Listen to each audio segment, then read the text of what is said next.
बिस्मिल्लाहिर्रहमानिर्रहीम रब्बिश्रह ली सदरी व यस्सिर ली अमरी वहलुल उक़दतम मिन लिसानी यफ़क़हू क़ौली। अस्सलामु अलैकुम डियर स्टूडेंट्स, हम लोगों ने लास्ट टाइम जो पढ़ा था वो मैट्रिसेस से रिलेटेड हमने एक्सरसाइज 1.1 को कंप्लीट किया था। स्टार्ट में मैट्रिसेस की डेफिनेशन प्रीवियस लेक्चर्स के अंदर, फिर एक्सरसाइज 1.1 का स्टार्ट करना, उसको उसके अंदर डिफरेंट जो है मैट्रिसेस की हमने row over matrix, column over matrix, equal matrices और उन सब को हमने डील किया था। अब हम आगे मूव कर रहे हैं एक्सरसाइज 1.2 के ऊपर, और एक्सरसाइज 1.2 के अंदर हम लोगों ने मेनली टाइप्स ऑफ मैट्रिसेस से रिलेटेड क्वेश्चंस को जो है हल करना है। तो इसलिए हम सबसे पहले टाइप्स ऑफ मैट्रिसेस देख लें। मैंने बुक साथ में खोली हुई है, आप लोग भी अपने सामने बुक खोल के रखें। और मैंने पहले भी आप लोगों को कहा था कि बुक की एग्जैक्ट वर्डिंग चाहिए पेपर के अंदर, तो इसलिए मैं बुक साथ साथ पढ़ता रहूँगा, उसकी वर्डिंग एग्जैक्ट में लेता रहूँगा, और आप लोग भी अपनी बुक साथ में खोल के रखें और एग्जैक्ट वर्डिंग आपने अपने पेपर्स में भी लिखनी है। मैं आप लोगों को कॉन्सेप्ट्स क्लियर करवाऊंगा, वर्डिंग आपने बुक से पिक करनी है, ठीक है। सबसे पहले जो आपका जो मैट्रिक्स है टाइप्स ऑफ मैट्रिसेस के अंदर, वो रो मैट्रिक्स है। आप साफ जाहिर होता है रो के नेम से। रो का मतलब ये नहीं है कि ये रोता रहता है, रो का मतलब ये है कि ये रो मैट्रिक्स है। आपने रो ओवर मैट्रिक्स पढ़ी थी कि तमाम horizontal entries in a matrix rows कहलाती हैं। तो ये रो मैट्रिक्स एक ऐसा मैट्रिक्स होता है जिसके अंदर रोज की तादाद 1 होती है, इसके सिंगल रो होती है। कॉलम्स बहुत से हो सकते हैं लेकिन रो कितनी होती हैं? एक ही। फॉर एग्जाम्पल हम एक एग्जाम्पल पिक कर लेते हैं, 2 7 9 -9 ऐसे कर ले, कोई भी कर सकते हैं। तो ये एक ऐसा मैट्रिक्स है जिसके अंदर रोज कितनी है? एक रो है, जबकि कॉलम्स कितने हैं? 1 2 3 कॉलम्स हैं। कॉलम्स जितने मर्जी हो जाए लेकिन रो एक ही हो, ऐसे मैट्रिक्स को हम क्या कहते हैं? Row matrix. बुक से भी एक दफा पढ़ देता हूं और यही आपने डेफिनेशन लिखनी है। एग्जांपल आप ये भी दे सकते हैं, बुक वाली एग्जांपल भी दे सकते हैं, लेकिन वर्डिंग यही होनी चाहिए। A matrix is called, page number 4, a matrix is called a row matrix if it has only 1 row, अगर उसकी सिर्फ एक ही रो हो। For example the matrix M2 -1 7 is a row matrix of order 1/3, and उसने आगे एक और ऑर्डर आपको मैट्रिक्स दिया है M1 और -1 is a row matrix of order 1/2। आपकी मर्जी, आप एक एटलीस्ट आपको एक एग्जांपल देनी है। अच्छा, और दूसरा एक चीज आप बड़े गौर से देखिएगा कि जब कभी भी रो मैट्रिक्स होगा तो उसके अंदर ऑर्डर हमेशा 1/समथिंग, 1/2, 1/3, 1/4, 1/1000, लेकिन रो जो होगी, क्योंकि आपको पता है ऑर्डर ऑफ अ मैट्रिक्स के अंदर रो बाय कॉलम होता है, पहले रो आती है फिर कॉलम आता है, रो बाय कॉलम। तो इसका मतलब रो हमेशा क्या रहेगी? 1, यानी इस प्लेस के ऊपर हमेशा आपको 1 ही मिलेगा। आपसे अगर एमसीक्यूज के अंदर पूछ लिया जाए कि the order of a particular matrix is 1/5, तो what kind of matrix it is, या what type of matrix it is, तो आप लोग ऑप्शंस में से टिक कर सकते हैं अगर आपके पास अवेलेबल है ऑप्शन, या आप बता सकते हैं कि वो रो मैट्रिक्स होगा कि यहां पे 1 है।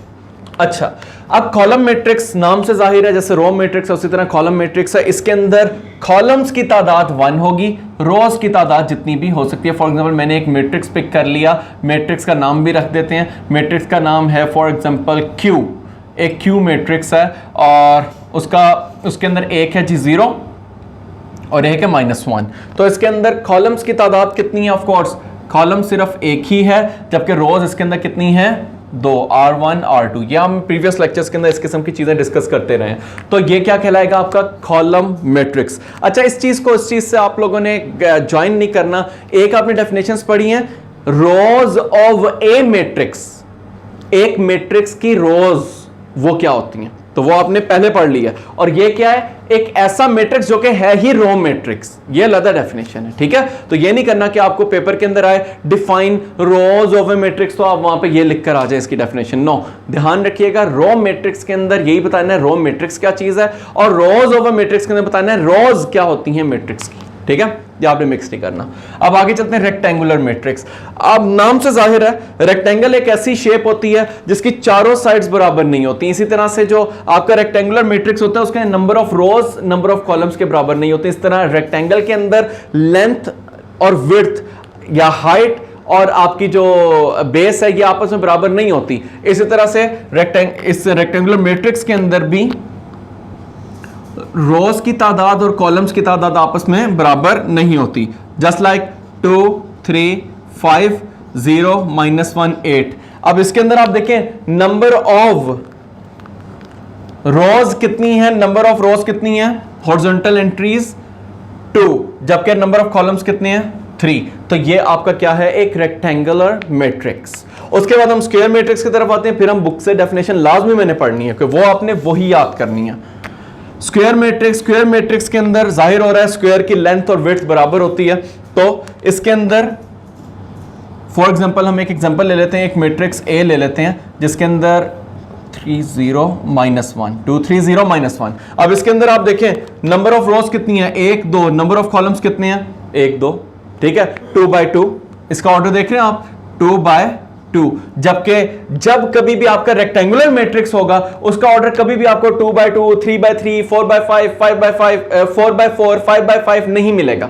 हमेशा उसका ऑर्डर कैसा मिलेगा आपको 2 by 5, यानी रोज और कॉलम्स कभी एक जैसे नहीं मिल रहे होंगे आपको रेक्टेंगुलर मैट्रिक्स के अंदर। अगर एमसीक्यू के अंदर पूछ लिया जाए कि the order of a particular matrix is 2 by 5, what type of matrix it is, rectangular matrix लिखा जाए, स्क्वायर मैट्रिक्स लिखा जाए, तो आप ऑर्डर देखकर पहचान जाओगे ये रेक्टेंगुलर मैट्रिक्स है, क्योंकि नंबर ऑफ रोज और नंबर ऑफ कॉलम्स आपस में बराबर नहीं है।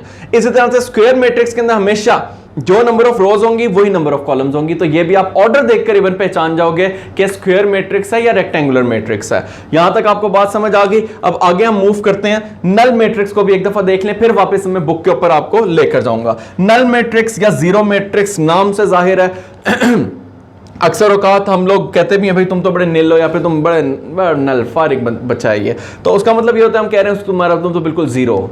खैर कहना नहीं चाहिए वैसे इस तरह, लेकिन I am just for the sake of example मैंने आपको बताया। सी फॉर एग्जांपल एक मैट्रिक्स है जिसकी तमाम एंट्रीज जीरो हैं, इसमें 4 एंट्रीज है, चारों की चारों जीरो, ये नल मैट्रिक्स है। फॉर एग्जांपल एक और मैट्रिक्स है डी के अंदर एक ही एंट्री और वही जीरो, ये भी नल मैट्रिक्स है। इसके अलावा एक और मैट्रिक्स ले लेते हैं वाई, और इस मैट्रिक्स के अंदर 0 0 0, एक कॉलम, 3 रोज हैं, एक कॉलम है, इसके अंदर भी तमाम एंट्रीज जीरो हैं, तो फिर ये नल मैट्रिक्स या जीरो मैट्रिक्स है। अब हम बुक की तरफ आते हैं और बुक पे से भी मैं आपको इनकी जो है वो वर्डिंग पढ़ के बता देता हूं ताकि आपने उसी को प्रिपेयर करना है। रेक्टेंगुलर मैट्रिक्स के अंदर कहते हैं मैट्रिक्स एम, कोई भी मैट्रिक्स हो सकता है, इसने एम कह दिया, लेकिन कैपिटल अल्फाबेट होना चाहिए मैट्रिक्स को डिफाइन करते हुए। कहते हैं a matrix M is called rectangular matrix if the number of rows of M is not equal to the number of columns of M. ठीक है, फॉर एग्जाम्पल आपके पास बेशुमार एग्जाम्पल्स दिए, नीचे उसने ऑर्डर्स के हिसाब से भी आपको बाकायदा एक्सप्लेन किया जिस तरह मैंने बताया। आगे कहते हैं जी square matrix, a matrix is called a square matrix if its number of rows is equal to its number of columns. Self explanatory मैंने बता दिया है, नीचे उसने देखो आप जितने भी इसने तीनों एग्जांपल दिए, तीनों के ऑर्डर 2 by 2 3 by 3 1 by 1 है रिस्पेक्टिवली। नल मैट्रिक्स और जीरो मैट्रिक्स क्या है, a matrix M is called null और zero matrix if each of is entries is zero, तमाम की तमाम एंट्रीज जीरो होनी चाहिए। अगर एक एंट्री भी आपकी जीरो नहीं है तो वो नल मैट्रिक्स भी नहीं है। अब नेक्स्ट चीज हम पढ़ने लगे हैं ट्रांसपोज ऑफ अ मैट्रिक्स। बहुत इंपॉर्टेंट है भाई, क्योंकि आपको क्वेश्चंस आते हैं बकायदा कि find transpose of a particular matrix, आपने ट्रांसपोज फाइंड करना होता है। तो ट्रांसपोज ऑफ अ मैट्रिक्स क्या है, अ मैट्रिक्स ऑब्टेन्ड, एक मैट्रिक्स जब हासिल किया जाता है कैसे, bye changing the rows into columns. आप क्या करते हैं क्या ट्रांसपोज के अंदर, कॉलम्स को रोज में या रोज को कॉलम्स में चेंज कर देते हैं। जस्ट लाइक मैं एक एग्जांपल पिक कर लेता हूं, आप चाहें तो बुक वाले एग्जांपल भी ले सकते हैं, अपनी तरफ से भी एक एग्जांपल पिक कर सकते हैं, इट्स अप टू यू, लेकिन लेकिन लेकिन एग्जांपल सही होनी चाहिए। ओके, मैं एक एग्जांपल पिक करता हूं, एक मैट्रिक्स है जी सी इज इक्वल टू 195 -108। अब इसका मैं क्या निकालना चाह रहा हूं, ट्रांसपोज निकालना चाह रहा हूं। तो याद रहे एक बात कि जब भी कभी हम transpose of a matrix find कर रहे होते हैं तो उसके ऊपर एक अदद कैप की सूरत के अंदर टी आ जाता है। अगर आपने दिखाना है ना कि ये मैट्रिक्स सी है और ये उस मैट्रिक्स सी का ट्रांसपोज है, तो आप इस तरह लिखेंगे सी के ऊपर एक्सपोनेंट टाइप, जहां पे आप एक्सपोनेंट की पोजीशन होती है या पावर की पोजीशन आमतौर पे दे रहे होते हैं, कैप के अंदर आपने क्या लिख देना है, टी लिख देना है। तो अब आप जरा गौर से देखिए, ये इस मैट्रिक्स की पहली रो है और ये इस मैट्रिक्स की दूसरी रो है। हमने अभी क्या पढ़ा है यहां से, rows are change into columns और columns are changes into rows. तो हम क्या करेंगे, सबसे पहले इसकी रोज को इसके कॉलम्स में बदल देंगे। तो पहली रो क्या है 1, ये पहला कॉलम बन जाएगा 9 5, दूसरी रो क्या है -108, तो -108 इसका दूसरा कॉलम बन जाएगा। इस तरह से हमने इस मैट्रिक्स का ट्रांसपोज निकाल लिया। अब आप देख रहे हैं जो रोज थी दो, ये दोनों कॉलम्स बन गए। और अगर आप दूसरे वाइस वर्सा बात करें तो अगर 3 कॉलम्स थे, पहला कॉलम था 1 -1, तो पहली रो 1 -1 बन चुकी हुई है। इस तरह से आप लोगों ने transpose of a matrix find करना है। अब डिनोटेड बाय ए के ऊपर T यहां पे लिखा हुआ है, फिर मैं पढ़ देता हूं। A matrix obtained by changing the rows into columns और columns into rows of a matrix is called transpose of that matrix. If A is a matrix then its transpose is denoted by A के ऊपर T। वो कह रहे हैं अगर A matrix है तो उसका ट्रांसपोज A के ऊपर T, अगर C मैट्रिक्स है तो उसके ऊपर ट्रांसपोज उसका C के ऊपर T है। ठीक है, ये आपने डिनोटेड जब आपको किसी भी डेफिनेशन के साथ ये बताया हुआ कि उसका सिंबल क्या है, उसके कैसे उसको डिनोट करना है, जाहिर करना है, तो ये देना जो है आपकी डेफिनेशन का हिस्सा होता है। नेक्स्ट आगे मूव करने लगे हैं जी।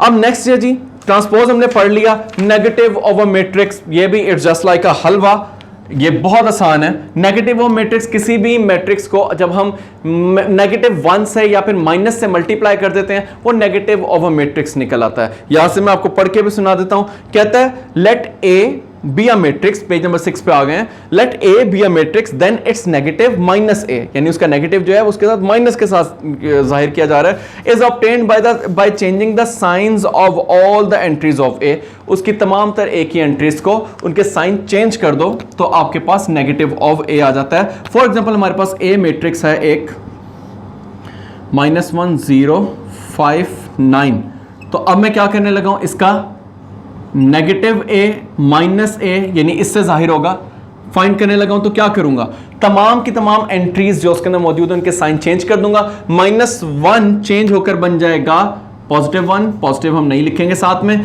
और 0 ढीठ है, इसके ऊपर कोई असर नहीं पड़ेगा, 0 0 का 0 ही रहेगा।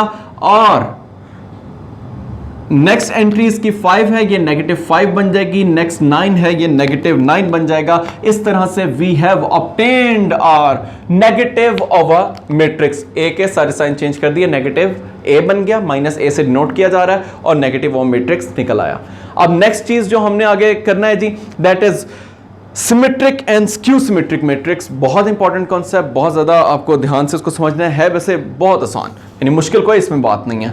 क्या कह रहा है, सिमेट्रिक मैट्रिक्स पहले हम पढ़ेंगे, फिर हम स्क्यू सिमेट्रिक पढ़ेंगे। बुक की तरफ भी आ जाते हैं एक दफा, पेज नंबर 6 के ऊपर ही कहता है अ स्क्वायर मैट्रिक्स, माइंड इट बहुत जरूरी है। आप अगर लिख देंगे ना अ matrix is called symmetric matrix, cross कांटा, आपको नंबर नहीं मिलेंगे। आपको लाजमन बताना है आ स्क्वायर मैट्रिक्स, क्या बोला, a square matrix is called symmetric matrix. अगर तो रेक्टेंगुलर मैट्रिक्स होगा वो सिमेट्रिक उसके ऊपर पॉलिसी हम उस तरह से नहीं अप्लाई कर सकते। क्या लिखा हुआ है जी, a square matrix is symmetric if it is equal to its transpose, कि एक स्क्वायर मैट्रिक्स सिमेट्रिक कहलाता है अगर आप उस स्क्वायर मैट्रिक्स तक का ट्रांसपोज लो और वापस आपको वही मैट्रिक्स आंसर में मिल जाए। तो देख लेते हैं ऐसा होता है या नहीं। ये आपके पास एक एम मैट्रिक्स है 1 2 3 1 2 3 -1 4 4 0, इसका ट्रांसपोज लेकर देखते हैं क्या आता है। Let's try it. इधर आ जाइए आप, इधर देखें जी, एम का हम लेने जा रहे हैं क्या, ट्रांसपोज। अब मैं एम एक दफा फिर आप लोगों के लिए इधर लिख देता हूं, फिर एक दफा आप लोगों के लिए इधर लिख रहा हूं एम, ताकि आप लोगों को कंफ्यूजन ना हो। 1 2 3 1 2 3 -1 4 4 0, ठीक है। अब इसका मैं क्या करने लगा हूं, ट्रांसपोज, यानी एम के ऊपर टी। ट्रांसपोज कैसे लिया जाता है, रोज और चेंज टू कॉलम्स। ये देखें जिसकी पहली रो, ये इसकी दूसरी रो, ये तीसरी रो। पहली रो को पहला कॉलम बना दूं, ऐसा ही है। लें जी, हम पहली रो को पहला कॉलम बनाने वाले हैं। 1 2 3 पहली रो थी, 1 2 3 पहला कॉलम बन गई।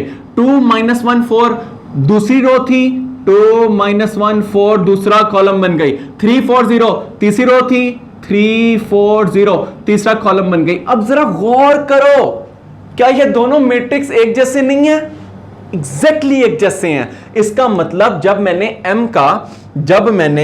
एम का ट्रांसपोज लिया तो वो वापस एम ही मिल गया। इसका मतलब क्या निकला कि M is a symmetric matrix. वो सिमेट्रिक है, इसीलिए उसका ट्रांसपोज जब भी लिया जाएगा वो वापस M ही निकल आएगा। M के अलावा कोई भी मैट्रिक्स हो सकता है। अब डेफिनेशन में उसने कहा है A, तो A कह दिया, ठीक है। अच्छा, अब आते हैं दूसरे आगे नेक्स्ट डेफिनेशन की तरफ, that is skew symmetric. Skew symmetric के अंदर सिर्फ ये फर्क है कि जब अगर हम A एक स्क्वायर मैट्रिक्स, इधर भी स्क्वायर लाजमी है, A अगर एक स्क्वायर मैट्रिक्स है तो उसका अगर ट्रांसपोज लिया जाए तो A ही आए, लेकिन नेगेटिव ऑफ A आए, यानी उसके ऑपोजिट साइन के साथ आए। तो हम जरा इसका भी जो है वो लेकर देख लेते हैं जी। ट्रांसपोज, A का ट्रांसपोज ले रहे हैं जी, A का ट्रांसपोज ले रहे हैं, देखते हैं क्या निकलता है जी बाहर। सबसे पहले देखें, ये इसकी रो 1, ये इसकी रो 2, ये इसकी रो 3। पहले रो 1 को पहला कॉलम बना दो, जरा गौर करो, 0 2 3, 0 2 3, 0 2 3। उसके बाद दूसरी रो क्या है, -2 0 1, दूसरा कॉलम बना दिया। फिर 3 -1 0, तीसरा कॉलम बना दिया। अब जरा गौर करो तुम लोग, बेटा जी अगर आप गौर करें तो आप देख सकते हैं, इट्स वेरी क्लियर कि ये वाला मैट्रिक्स A वाला और उसका ट्रांसपोज, इन दोनों के दरमियान में लिंकेज है इस तरह का। यानी जब A का ट्रांसपोज लिया है तो वो नेगेटिव ऑफ A निकला है, A नहीं निकला। आप देख सकते हो तमाम एंट्रीज इसके अंदर A वाली हैं, लेकिन सबके साइन A से ऑपोजिट है, नेगेटिव साइन है। कि जिसका पॉजिटिव था उसका नेगेटिव हो गया, जिसका नेगेटिव है उसका पॉजिटिव साइन हो गया हुआ है। और यही तो आप अभी नेगेटिव ऑफ मैट्रिक्स में पढ़ के आ रहे हो कि एक ऐसा मैट्रिक्स जो कैसे हासिल होता है, जब आप तमाम एंट्रीज के साइन ऑपोजिट कर देते हैं, पॉजिटिव नेगेटिव और नेगेटिव पॉजिटिव, तो आपके पास क्या आता है, एक नेगेटिव ऑफ मैट्रिक्स आता है। तो जब आपने एक मैट्रिक्स A को उसका ट्रांसपोज निकाला तो वो हूबहू A जैसा था, लेकिन ऑपोजिट इन साइंस। तो इसका मतलब ये A का transpose is equal to negative A आया। तो हम कहेंगे in this particular example A is a skew symmetric matrix. यहां तक आपको बात समझ आ गई। हम डेफिनेशन यहां से बुक से एक दफा फिर आपको पढ़ के बता देता हूं, पेज नंबर 6 पर हूं। स्क्यू सिमेट्रिक मैट्रिक्स कहता है जी, A square matrix A is said to be skew symmetric matrix if A का transpose is equal to -A। इस तरह से आप लोगों ने आगे एग्जांपल भी एक दी हुई है, उसने यहां पे आपको क्लियर कर दिया पेज नंबर 7 के ऊपर। नेक्स्ट लेक्चर के अंदर इंशाल्लाह हम लोग डायगोनल मैट्रिक्स पढ़ेंगे, स्केलर मैट्रिक्स पढ़ेंगे, आइडेंटिटी मैट्रिक्स पढ़ेंगे। और जब हम ये मैट्रिक्स 3 मजीद एग्जांपल्स कर लेंगे तो हो सकता है नेक्स्ट ही लेक्चर के अंदर ही इंशाल्लाह मैं आप लोगों को एक्सरसाइज 1.2 पे जंप लगवाऊंगा। मेरी आदत इसी तरह ही है पढ़ाने की, मैं पहले कॉन्सेप्ट बिल्डअप कर देता हूं और कॉन्सेप्ट बिल्डअप करने के बाद जब मैं एक्सरसाइज के ऊपर लेकर आता हूं तो मैं आपको रिलेट करता हूं उन कॉन्सेप्ट्स के साथ। मैं बताता हूं कि बेटा आप लोगों को मैंने फला कॉन्सेप्ट पढ़ाया था एक्सरसाइज करवाने से पहले, फला क्वेश्चन उस कॉन्सेप्ट से लिंक कर रहा है, इस तरह से कर लो। तो मेरी आदत इस तरह ही है कि कॉन्सेप्ट्स की व्यूइंग करता चला जाता हूं। तो 1.2 पे जब हम जंप करेंगे तो हम लोग ये जो टाइप्स ऑफ मैट्रिसेस पढ़े हैं इनको बहुत अच्छे तरीके से वहां पे यूटिलाइज करेंगे और आप लोगों को मजा आएगा इंशाल्लाह। 1.2 भी आप साथ साथ ही लर्न कर लेंगे। That's all in this lecture. इंशाल्लाह नेक्स्ट लेक्चर के अंदर आपसे मुलाकात होगी, तब तक के लिए अल्लाह हाफिज।